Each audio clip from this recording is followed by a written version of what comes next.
بسم اللہ الرحمن الرحیم۔ معزز خاتون حضرات، السلام علیکم ورحمۃ اللہ وبرکاتہ۔ بندوں کے اعمال کا حساب کس کی ذمہ داری ہے؟ یہ ہے ہمارے آج کے قرآن مجید کے سبق کا موضوع۔ معمول کے مطابق سب سے پہلے آیت مبارکہ کی تلاوت کرتے ہیں۔ اعوذ باللہ السمیع العلیم من الشیطان الرجیم۔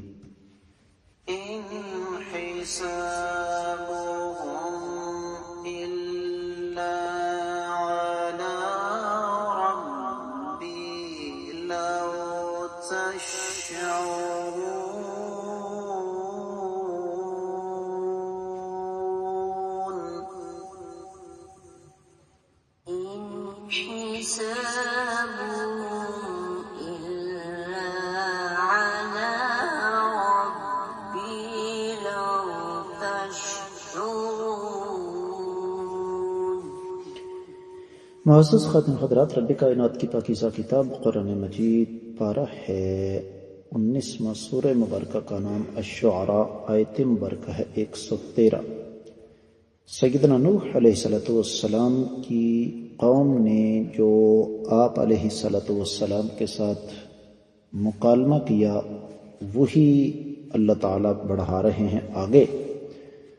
سیدنا نوح علیہ السلام نے جب قوم سے کہا کہ میری پیروی کرو، اللہ تعالیٰ سے ڈرو، تو کہنے لگے جی آپ کی اتباع اور پیروی کرنے والے تو غریب لوگ ہیں۔ تو سیدنا نوح علیہ السلام نے ارشاد فرمایا ان حسابہم، نہیں ہے ان کا حساب، الا مگر علی ربی، میرے رب کے ذمے، لو اگر تشعرون، تم شعور رکھتے ہو۔ بامحاورہ ترجمہ، ان کا حساب تو میرے رب کے ذمے ہے اگر تم واقعی شعور رکھتے ہو۔ امام ابن کثیر رحمۃ اللہ علیہ ارشاد فرماتے ہیں کہ گویا کہ قوم یہ چاہ رہی تھی کہ کسی نہ کسی طریقے سے سیدنا نوح علیہ السلام ان غرباء، فقراء، مساکین کو جو راہ حق پر آ چکے ہیں ان کو اپنے آپ سے دور کر دیں۔ تو سیدنا نوح علیہ السلام نے ارشاد فرمایا کہ میں یہ کام نہیں کر سکتا۔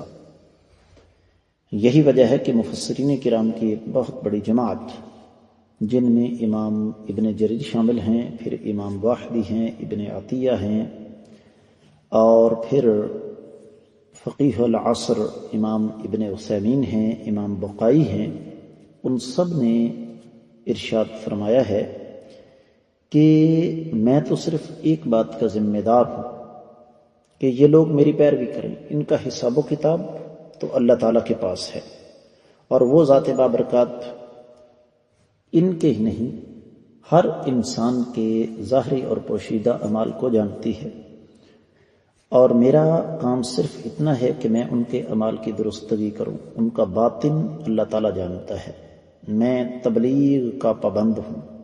اگر تم اس بات کو جان لو کہ ان کا حساب اللہ تعالیٰ کے ذمے ہے تو پھر تمہیں اس بات کا شعور آ جائے گا کہ حقیقت کیا ہے۔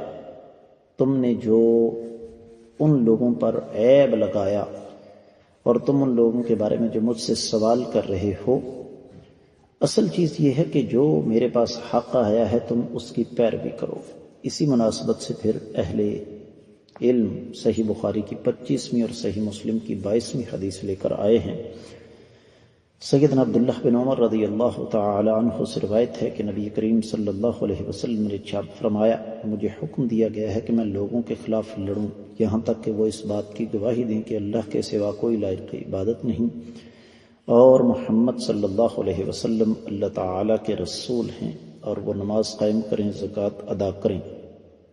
پس جب وہ یہ کام کر لیں گے تو ان کے خون اور ان کے مال میرے ہاتھوں محفوظ رہیں گے ما سوائے اسلام کے حق کے، اور ان کا حساب اللہ تعالی کے ذمے ہے۔ اصل چیز یہ ہے۔ تو اہل علم یہ فرماتے ہیں کہ سیدنا نوح علیہ السلام نے اپنی قوم کے جو سردار تھے ان سے مخاطب ہو کر یہ فرمایا کہ میں ایک بات کا پابند ہوں کہ تم لوگوں کو دعوت دوں اللہ تعالیٰ کے راستے کی طرف، اور اس بات کا خصوصی طور پر اہتمام کروں کہ تمہارے اعمال، تمہارے عقائد درست کروں۔ حساب و کتاب، حسب و نسب یہ میری ذمہ داری نہیں ہے، نہ ہی مجھے اس بات سے کوئی غرض ہے کہ تم لوگ اپنی زندگی کی گاڑی کھینچنے کے لیے کن کن پیشوں کے ساتھ منسلک ہو، اور نہ ہی میں اس بات کا پابند ہوں کہ کسی کے قلبی معاملات، اندرونی معاملات میں مداخلت کروں۔ یہ کام اللہ تعالیٰ کا ہے، وہی ذات بابرکات حساب و کتاب لینے والی ہے، وہی ذات بابرکات لوگوں کے خفیہ رازوں کو، ظاہر اور باطن کو جانتی ہے۔ اور اسی بات کو پھر اہل علم نے ایک اور انداز سے آگے بڑھایا کہ انسان جب تک انسان ہے اسے اپنی حدود و قیود سے باہر نہیں نکلنا چاہیے۔ معزز خواتین و حضرات، خرابی کا آغاز اسی وقت ہوتا ہے جب انسان اپنی حدود سے تجاوز کرتا ہے، اور بدقسمتی سے ہماری اکثریت اپنی حدود سے تجاوز کرتی ہے کہ ہم لوگوں کے ظاہر کی بجائے باطن کے پیچھے بھاگنا شروع کر دیتے ہیں، اور ہم یہ چاہتے ہیں کہ میرے علاوہ اللہ کی زمین پر ہر انسان پکا سچا مومن ہو اور اپنے دل کا آئینہ میرے سامنے رکھے، اپنے ایک ایک عمل کو میرے سامنے رکھے، جو کہ ممکن نہیں ہے۔ تو قرآن چونکہ بنیادی طور پر تربیت اور اصلاح کی کتاب ہے، اس وجہ سے امام سجاج نے لکھا، جس طرح کہ امام بغوی اپنی تفسیر میں لے کر آئے ہیں کہ الصناعات لا تضر فی الدیانات، کہ دین کا تعلق جو ہے وہ انسان کے پیشوں کے ساتھ نہیں ہے۔ کوئی بھی حلال ذریعہ روزگار انسان اختیار کرے تو شریعت کہتی ہے یہ تمہارے لیے جائز اور حلال ہے، باقی اصل سودا ایمان اور نیک اعمال کا ہے۔ امام قرطبی رحمہ اللہ فرماتے ہیں کہ یہاں پر لو کا جواب محذوف ہے، اور وہ جواب یہ ہے کہ لو شعرتم ان حسابهم علی ربهم لما عبتموهم بصنائعهم، کہ اگر تمہیں شعور ہو تو ان کا حساب ان کے رب کے ہاں ہے جو تم ان کے کاروبار پر عیب لگا رہے ہو۔ یہاں پر پھر بعد اہل علم نے ایک قرات کی بحث کی ہے جس کا تعلق عوام الناس کے ساتھ نہیں ہے،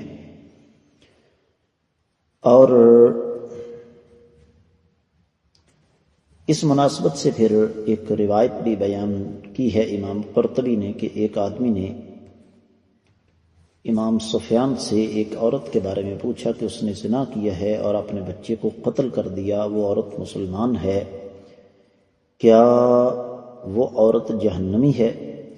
تو انہوں نے فرمایا ان حسابهم الا علی ربی لو تشعرون، یہ کام میرا نہیں، یہ تو اللہ تعالیٰ کا کام ہے، میرا کام ہے تم کو شرعی مسئلہ بتا دینا، اور شرعی مسئلہ یہ ہے کہ اس عورت نے جو کچھ کیا وہ غلط کیا ہے۔